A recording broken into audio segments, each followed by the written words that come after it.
Hi everyone. So today we're going to filter the rosé wine, the 2019 Merlot Rosé, and I'm going to set up my filter unit here. So this is a plate and frame filtration unit. These are the filters. This is the filter medium. The wine comes in and gets filtered from the rough to the smooth side. So the wine always goes through the rough side first, because you have to have a proper orientation on the filter pad. So let's see. It has a crossover plate on it, so I can actually have two different pour sizes in here at the same time. So normally when you're filtering a wine, you start from something pretty with an open pour size. So I'll usually start anywhere between 10 and 5 microns for the first pass, and then go down to 2, 1, and then in the case of a white or a rosé, you're going to go all the way down to 0.45 micron, which is pretty tight. That's for wine, it's considered sterile once you hit 0.45. So yeah, the diameter of a human hair, just for reference, is like 100 microns. So just to kind of give you something to compare that to. So we're going down pretty small here. So I'll do 1 micron and then probably jump down to 0.45 micron after that. So I'm going to take out this cross over unit. Okay, so we're going to install the filters now. So this is plate number 1. You're going to place the filter pad up against the plate, and the plate itself has all these little flow channels in it. Basically going to direct the wine through these channels from the inlet side of the filtration unit over to the outlet side. The wine's going to come in this way, pass through the wine or through the filter, back to the other side of the plate, and then out to the discharge side. And you're just basically going to alternate over to the next plate, rough side out.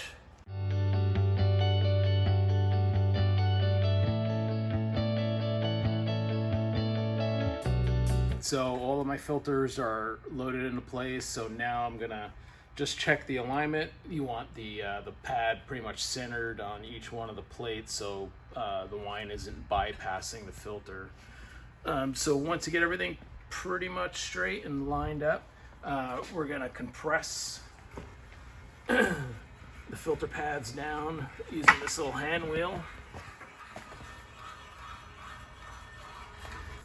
And that's pretty much it. Now I'm gonna just get some warm water and pour it over the outside of the plate, and then as I'm doing that, gradually continue to tighten down on the hand wheel to compress them more and more as you wet out the filters. And then I'm gonna sanitize with 180 degree water, pass it through the filters, hold it for about 20 minutes or so, and then once that's done, drain that out, and I'm ready to filter. So I have 1, 2, 3 kegs, as well as a couple of glass carboys. We're gonna withdraw from those. It's gonna go through the pump into the filter housing.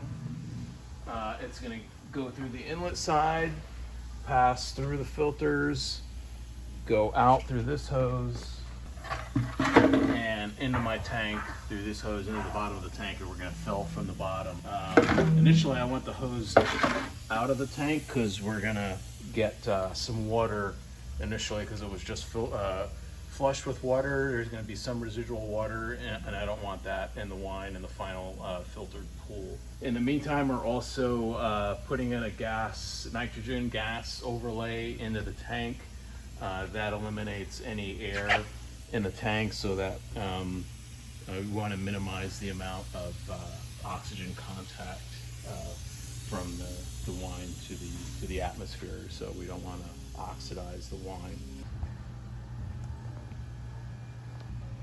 And these all of these wines have been just cold stabilized, so that drops out a lot of the excess tartaric acid, stabilizes the wine, because most rosés, people enjoy them cold, so you don't want any of that tartaric acid coming out of the wine in the bottle. So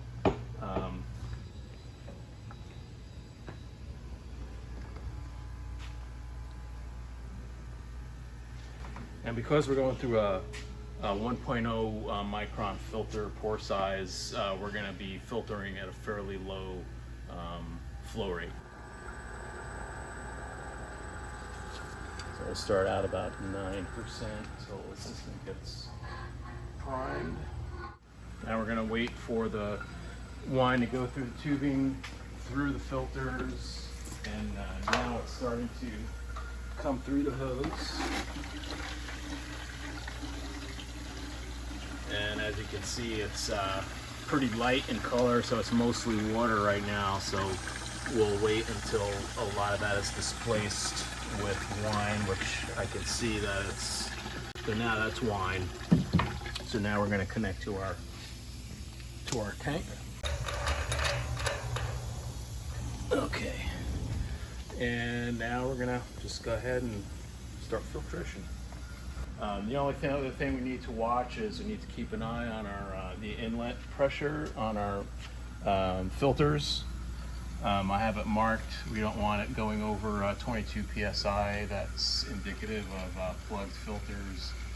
Okay, so we're just about done with filtration. The pressure on my filters never got above 10 psi, so it was a good filtration.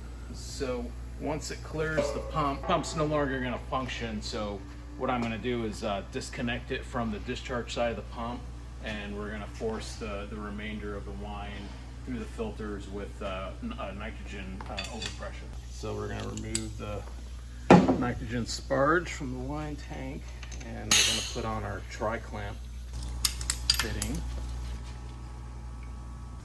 Okay, so now we're going to allow the nitrogen clear the rest of the wine through the filters and into our tank. And that's going to eliminate a lot of the air. If we were to use the pump only, it would pump in a lot of air as well, and cause a little bit of oxidation on the rosé, which we don't want. And now we're going to wait for the wine to clear the hose and then isolate the tank.